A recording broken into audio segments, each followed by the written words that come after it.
You're listening to America's Diesel Podcast. So there's a 6.4 engine, 6.5 engine. There's a 6.6 engine, 6.7, 6.8 is a gas engine, isn't it? Yeah. 6.9. Uh-huh.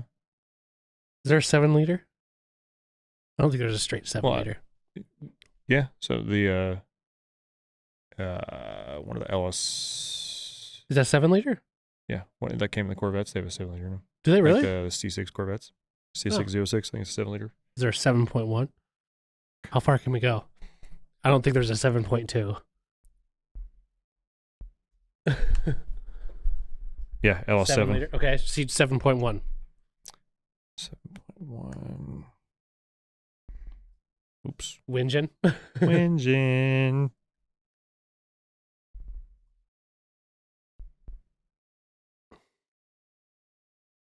Cat makes a C7.1. Okay. 7.2. How far can we go? Is there 7.2?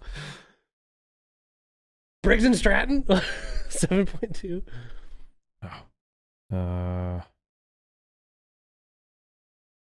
There's a 2.7. 3126 is a 7.2. Okay, 7.3, we know. Yep. Is it 7.4? It's a 460. Okay, 7.5. Some people call that a 462, but they're not right. Well, A I'm looking 7.5 is for a 454. Right. No, I think it's a 7.4. no, I'm sorry. Wait, a 454, 7.4. The 460 is 7.5. Okay, 7.6.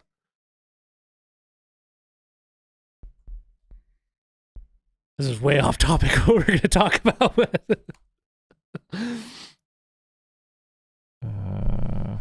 DT466 is a 7.6 liter. 7.8. What about Or 7.7. Sorry, 7.7. I skipped one.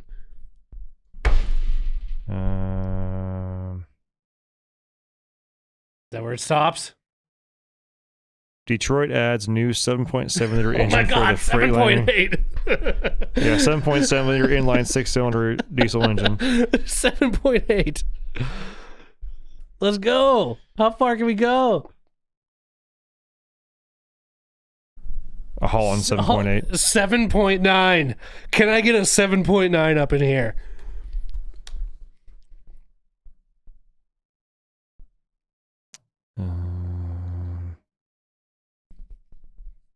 L9. Is that where it stops? 7.9 liter. Ooh, I don't know. I think if that's where there's she a stops, 7.9, boys. Man. So it's 6.4, 6.5, 6.6, 6.7, 6.8, 6.9, 7.0, 7.1, 7.2, 7.3, 4, 5, 6, 7, 8, and 7.9 is where it stops. Yeah. And then it goes probably to an 8. There's probably an 8 liter. There's an 8 liter and there's an 8.1. There's an 8.1, yeah. We know there's the 8.3. 8.3. Is there an 8.2? Can I get an 8.2 in the house? The GM is an 8.0. Yep.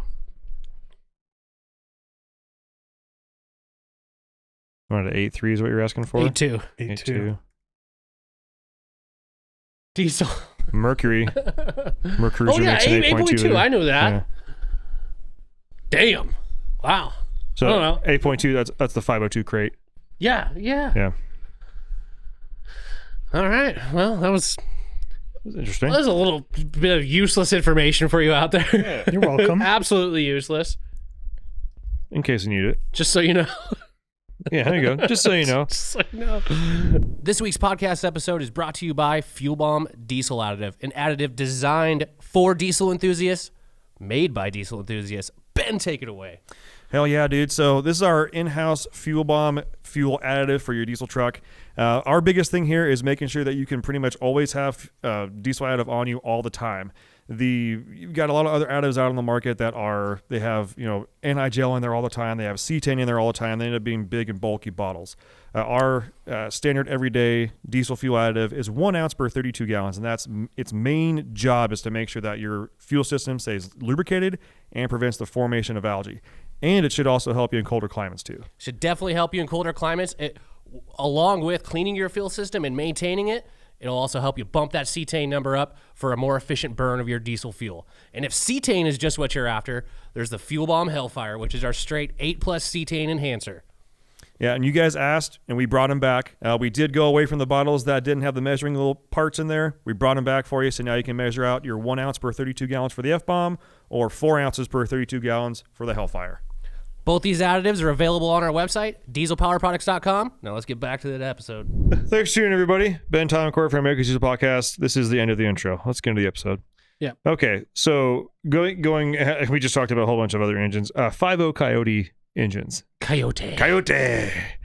Yes, I do fully understand this is America's Diesel Podcast, and I'm about to start talking about 5.0 Coyote engines, but sometimes diesel guys got to work on gas engines too. It's true. And a lot of us that do have diesel trucks also have F-150s or something like that, or have a work F-150 that has a 5.0 liter Coyote engine in there.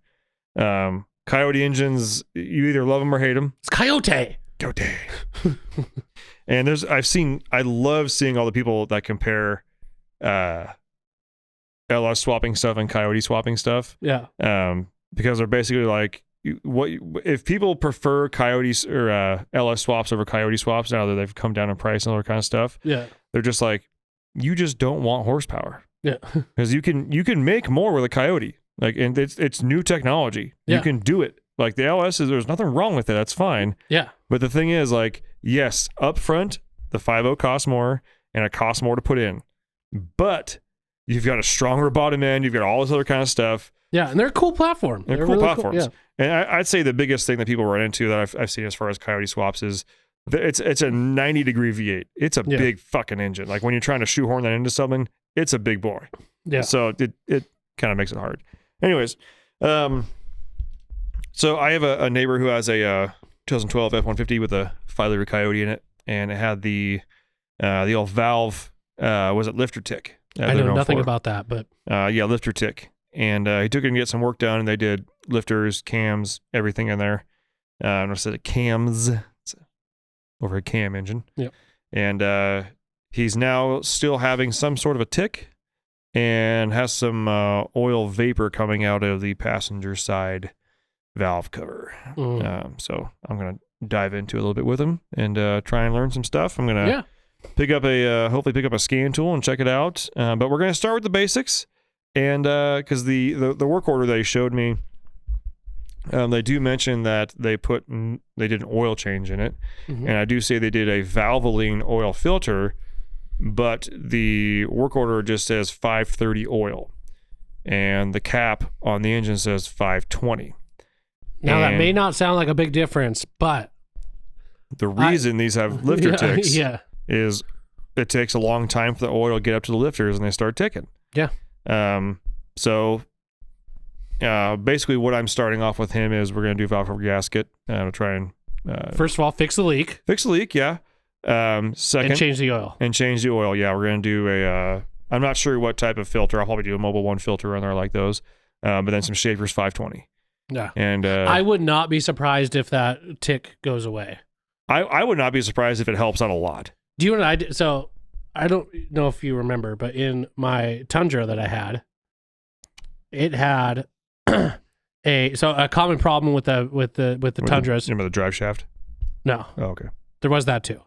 But there's I don't know if it's a common problem, but there's oh my Lord, the tensioners for the timing chain. Mm-hmm. They can get stuck in a loose timing chain. When it's idling, it would go it slaps around. Yeah, it slaps around, right? And so I kind of knew that was going on with it. And I'm like, oh man, like, do I want to dive into this? I'm like, not really, right? Luckily, I work at Diesel Power Products, and we sell some specific additives for vehicles. Uh-huh. It's called RevX. I bought a bottle of RevX and put it in there with a fresh oil change. Went away. Fuck yeah. It was gone. I love that. Completely gone, because it was just getting gummed up, and I think that RevX got in there and cleared it out, and it sprung back, kept tension on the chain. I mean, who knows? There could have been more going on there, but I'm like, this was like right before I was getting a new truck. Mhm. And so Yeah. I'm like, I just need to get this thing to the point where it's not making that noise. So if someone looks at it, Right. it's not making that noise. Yeah. Ended up putting it in there, and I think I drove it for like a month. It never happened again. Nice. Never happened again. So oil is key. It could just be in a poor quality oil, especially if it's the wrong viscosity Right. when it's trying to circulate through. I mean, if you guys have looked at some of these orifices on like even lifters, like we're talking like, God, I don't know, the size of a Sharpie point. Like, Yeah. I mean, they're pretty damn small. Yeah. And I mean, the good thing is the work order shows they used all Cloys and Ford parts. So they're not using bad parts. Right. But But if they're using the wrong oil, I could see that being an issue. yeah. And, I had a pre-season talk with him, and I've done some work on some of his, like he has an OBS F-150 that I did some work on for him. The LMC truck special. Yeah. It's got every accessory on it. Yeah. I love Yeah. that truck. You know, when you get an LMC truck catalog and you've got all like the paper pages, and then in the middle there's those like nice like shiny pages. Yeah. This dude just opened that book, went right to the shiny pages, and bought one of everything. You did. Literally, and it's not bad. And I'm it's a not saying good-looking that's a truck. bad thing. It's like, but it's like got that classic, Oh, like, yeah. early '90s like accessories on it. Yeah. Well, go ahead. Sorry. No, it's a 93 F-150 single cab short bed with a 351 in it. Yeah. And it's got, the Razorback on the cab going to the bed. It's got the visor on it. Yeah. Which is funny because like that kind of stuff to me is like coming back around, and I'm starting to like enjoy it. So is like a well put together truck with all those like kind of goofy with accessories some on it. pawpaw stuff on it. Yeah. Oh, yeah. I kind of dig it now. Yeah. Like it's, No, I love the truck. And it's got like a either a 4 or a 6 inch Rancho lift on it. Still TTB. It's got dual shocks all the way around. it's got probably 15s on it. Yeah, and it's got Like- I think it has an aftermarket. I think he's got an aftermarket front bumper on it because he's got a winch on it. But it's just Or like a bull bar. Or Yeah. something with a winch mount. it's a good looking truck. Yeah, it is. And I like it. Sounds good and everything. Anyways, but yeah, so I'm gonna get in there. I'm gonna do the. I had a long talk with him. I was like, look, my primary specialty is obviously diesel trucks. Mainly, you see what I'm working on. And I Yeah. would say, like, as far as 5.0 Coyote motors, I'm not brand new to them. I've watched lots of videos on them. I know a lot about them. And a valve cover is a valve cover. Like, I'm still going to watch videos and take my time and stuff like that. But at the same time, it's a pretty, I don't want to say entry level, but it's a fairly topical type of thing to do. Yeah. But I made sure they knew. I was like, hey, if this problem is something deeper than that, it may be something that I can't fix, nor is it something I want to tear into right now, because it's going to be something where, like, I'm going to have to learn as I go. Yeah. Like, this thing could very well take me like 3-4 weeks. Well, it's like going to the doctor, but your doctor is from 1832 and just prescribes heroin. Yeah. Like, I tell you what, man, this works every time. Like, They but you never- want me to work on your 2012 5-liter Coyote? Yeah. Dude, I work on 7.3 Power Strokes, bro. But and then the other side, I told him, because he uses it for work. He has his own landscaping business. Yeah. And I was like, I'll be honest, man. I mean, 5.0s are not inherently a bad engine. Okay. They get a bad rap because, the lifter tick and stuff like that. But I'll be honest with you, there's a lot of work trucks out there. My mom has a 5.0 in her 2012 F-150. It's got a fuck ton of miles on it. Yeah. If it gets to a point where we just can't figure this lifter tick out, in my opinion, what I would do is, I don't know how much money you have left on this truck, but let's just keep changing filters, keep changing oil, keep it as healthy as possible, and just know the truck's got an expiration date. Yeah. And just work it and work it and work it. Yeah. Because if they already did the lifters on it, like they did that, if it's still got something else wrong with it, it's basically just new engine. Okay, let's think about this for a second. What else could it be? Is it like, you heard the noise, Yeah. obviously. Is it definitely like, can you tell it's a top end noise? It is a top end noise. I did see some information as far as the valves that are in the intake manifold. They are vacuum actuated with diaphragms in the back. Yeah. It's not uncommon for those things to stick or have issues. Yeah. Which is something else I'll probably check. But the thing is, other part with that too is I don't have a good enough scan tool to do that right now, because you can actuate them electronically. and I don't have one.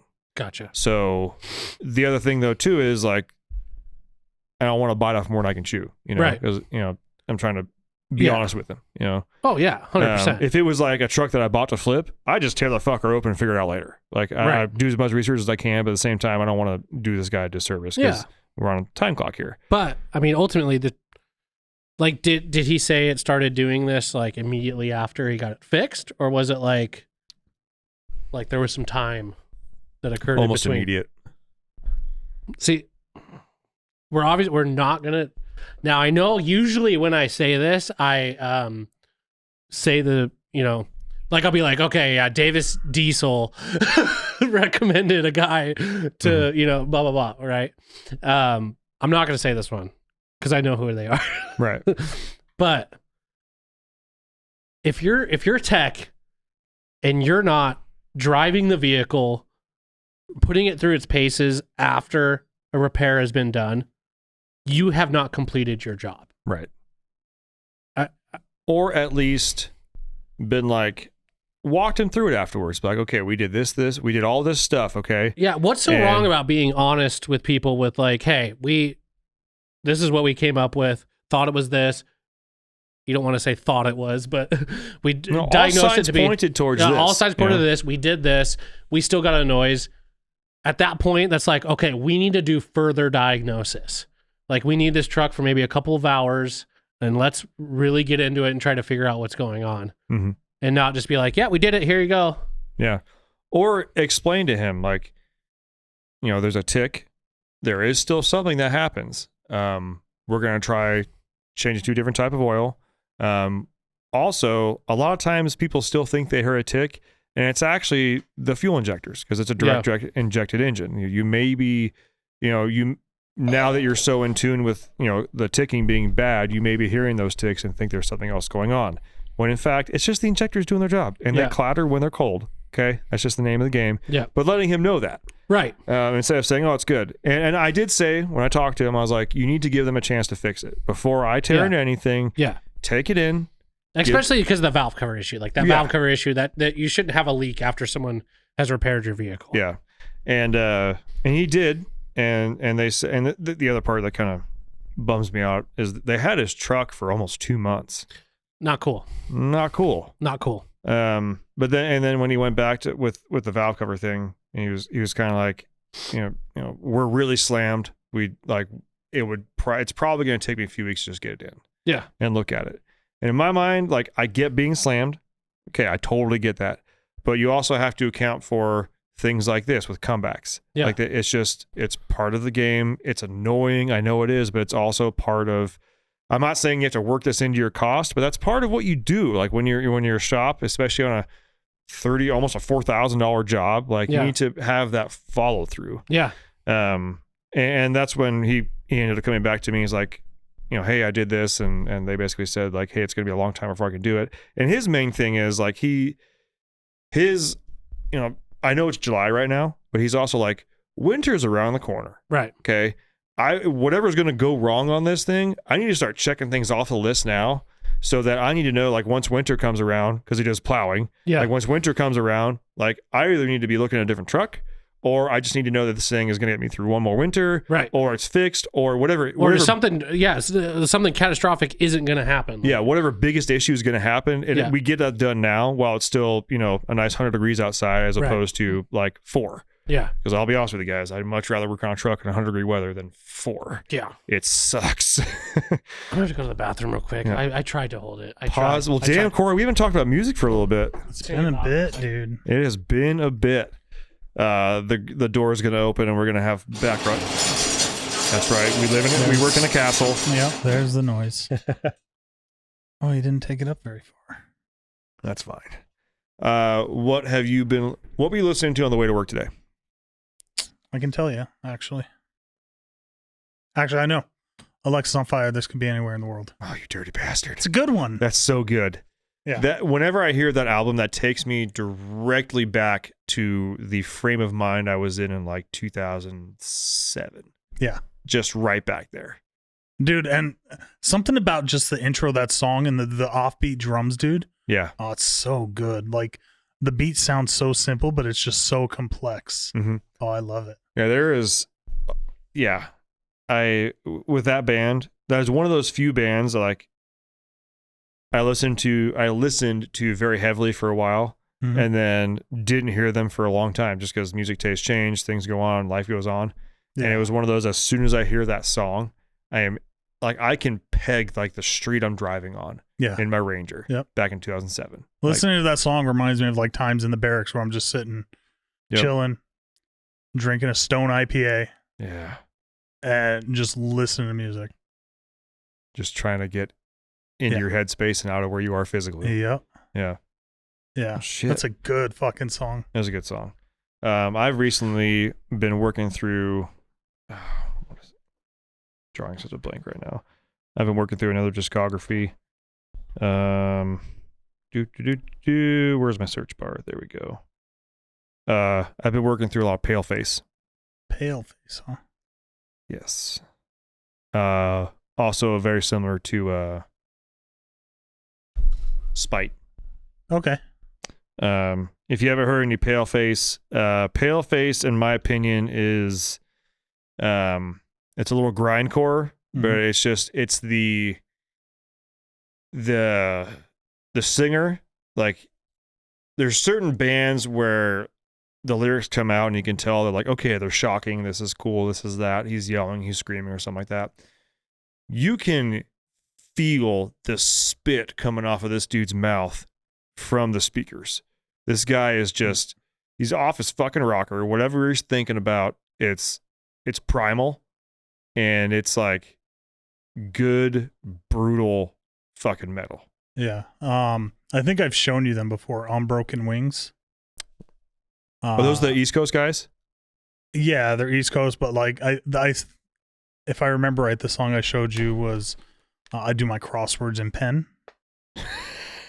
Yeah. I remember. Just a savage title. Yeah. You know, like Like they do. I mean, I'll pull up some of their songs here. They got Lights Out, No Mercy at All, Scalpel, Go to Sleep. Go to sleep. Yeah, just the, like, if you were to play this in front of a female, they would probably like, "Are you okay? Like, what, you having a bad day? What's wrong?" Yeah. Like, nope, it's just a pale face kind of day. Like, you look so peaceful when you sleep. Go the fuck to sleep, you fucking bitch. Like, these are Wow. literally the lyrics. And the whole time, it's just like, you can feel the spit on the fucking mic.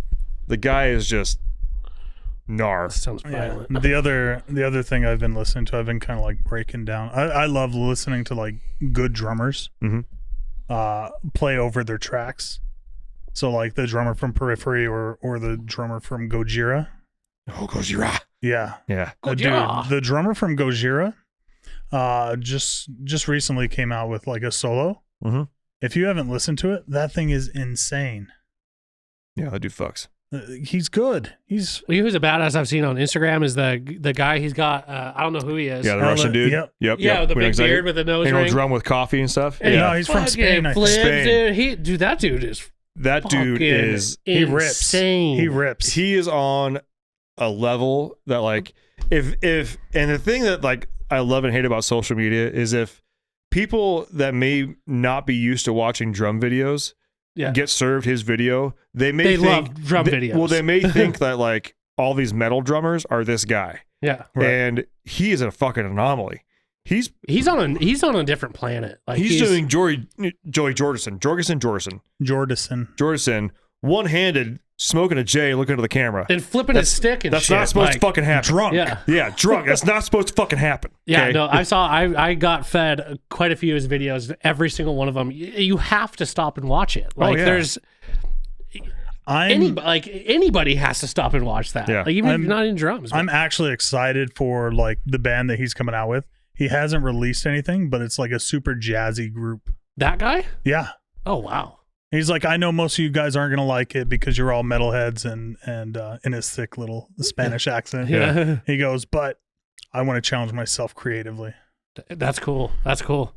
Yeah. I take that. Well, Ben's challenging himself for the 5-liter here. I am. Good transition. That was Good I did. transition. As soon as you said that, I was like, "Ooh, I got one! I got one!" But I'm really excited because if I had to go out and buy a truck for everyday use right now, Yeah, I honestly, like, as much as I don't mind the EcoBoost, I don't hate them at all. yeah.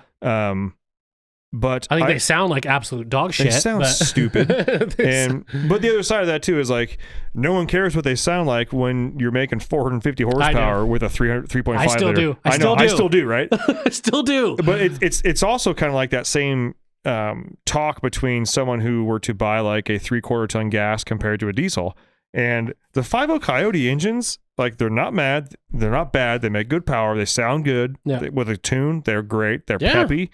And across the board, they're like, $5,000 to $10,000 less than these EcoBoosts. Yeah. I have no problem ripping around in a 5.0 with some exhaust on there, knowing that it has a couple of these issues or something like that, and working through it. I don't care. That's fine. Yeah. And they're just So how about this? You don't fix this truck, and you buy it from him for super cheap. I can't do That's that. fucked up. I can't do it to my neighbor. Don't do that. Don't do that to your neighbor. Yeah. Okay. That's not a good strategy for buying vehicles. Being a mechanic and going, this thing's screwed. Yeah. I'll give you That's like, $200 for it. That's like this one shop I know of. I think it's called. Yeah. I'm not gonna say their name. It doesn't rhyme with Mavis Easel or anything like that. They're on Davis Drive. They're named after. I mean, what? Yeah. Anyways, But yeah, if I had to, actually, one of our other marketing guys here, Ryan. Have you seen his truck? no. Yeah. Yeah, he's got like a 15 F-150, so it's like Oh, I think I have. black with Yeah. methods and a 5.0 in it.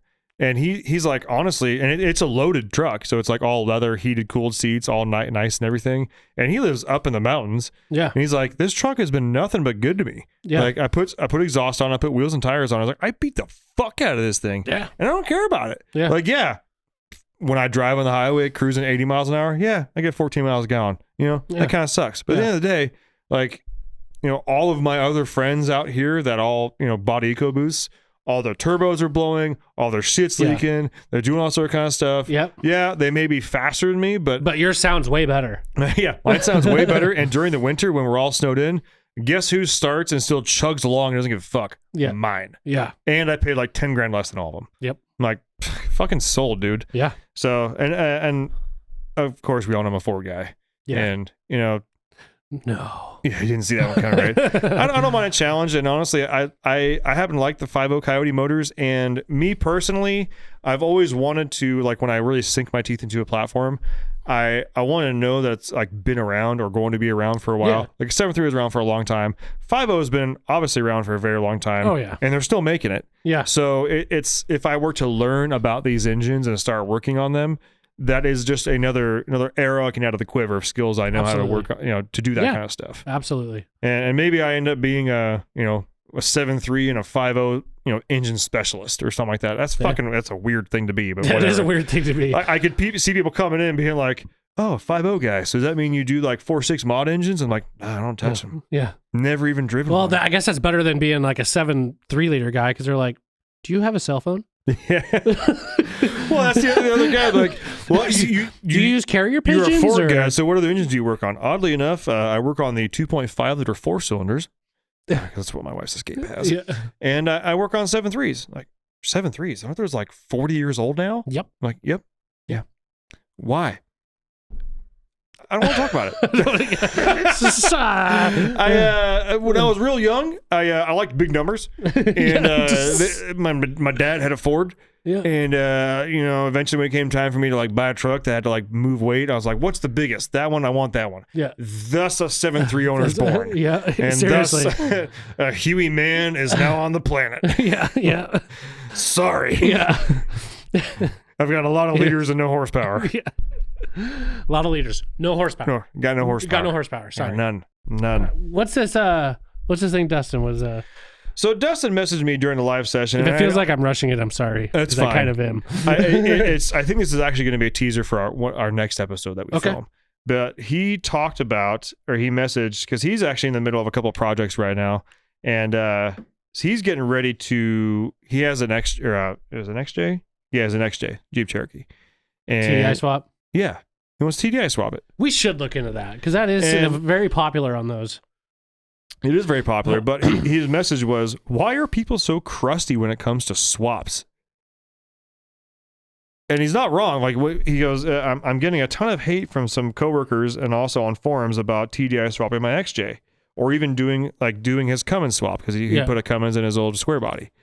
And I think that's actually a good topic to bring up and actually dive into about why or how people get salty on that kind of stuff. That is pretty good because I think this is just let's teaser. Yeah. I think as a general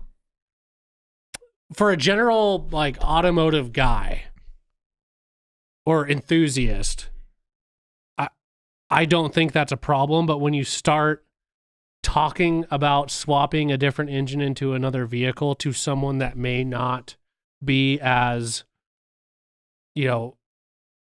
engulfed in automotive stuff, they look at it as like, why would you do that? Yeah, unneeded. An unneeded thing. Yeah. I think for most gearheads, because I guarantee these people that he's talking to are probably not. They might not be. Yeah. Might not be gear. I mean, I know he does. Does he do mechanic work for the military? Is that what he's doing now? And he's a 91 Bravo, if I recall correctly. Don't know what that is, but sounds cool. Heavy, okay. heavy duty diesel. Heavy duty. Yeah, ranch. I mean, Sorry. Here's the thing. I think there's a lot of a lot of mechanics that aren't necessarily like obsessed about vehicles. Mm-hmm. Like I've met mechanics that are like that they just know how to fix the vehicle, but it's not necessarily like their hobby as well, or like what they're super into. Like they could be super into boats or something different, still kind of mechanical, but not motorsports ish or automotive ish. If you know what I mean, if you're picking up what I'm putting down. Yeah. Well, and you and I have also in the past knocked on some swaps. Sure. Because because there are some swaps that just honestly just kind of don't make sense. They just don't make sense. Yeah. And I think that may be where some of these people are. And I want to kind of try and not get too far in depth because we got to end this episode. Yeah, we're going to do an episode about it. But I will end it with this phrase I used to tell people on the phone. Okay. Because there are times where people used to call in and say, "Hey, I'm thinking about doing this swap and this swap. Can it be done? Can I do this? Can I do that? Yeah. Or can I swap? Can I change this into that?" Yeah. And my answer to them was always, "Well, with enough time and money, anything's possible." Yeah. And they pause on the phone. I'm like, "Can it be done? Sure." Yeah. How much time and money you have? Yeah. Is it a good idea? Is it something that's like... Yeah. Well, this honestly, this topic is a full episode. Yeah. It really is. Because I've actually got quite a bit to say, but I'm not going to get into it because I actually got to go home. Boom. Well, ladies and gentlemen, thanks to everybody for tuning in, and we'll see you in the next one. Bye. Thanks for tuning in. Make sure to subscribe and check us out at dieselpowerproducts.com.